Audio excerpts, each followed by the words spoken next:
ভুক্তভোগী পরিবারের কোনো সদস্য অর্থাৎ মা, বাবা কিংবা ভাই বোন যতদিন জীবিত থাকবেন তারা আদ্দিন হাসপাতালে সকল রোগের ফ্রি চিকিৎসা পাবেন ঔষধ ব্যতীত।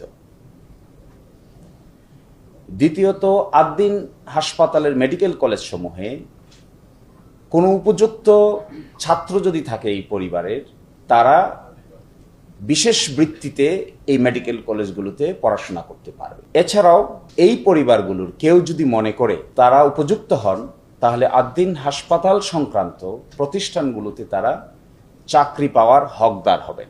এছাড়াও আদ্দিন হাসপাতাল মনে করে এই ঘটনার জন্য ভুক্তভোগী পরিবারের পাশে একটি সম্মানজনক এবং রেসপেক্টফুল পজিশনে আদ্দিন হাসপাতাল ভুক্তভোগী পরিবারকে ক্ষতিপূরণের ব্যবস্থা করবে, যেটি সম্মানজনক হয়, যেটি সকলের কাছে গ্রহণযোগ্য হয়।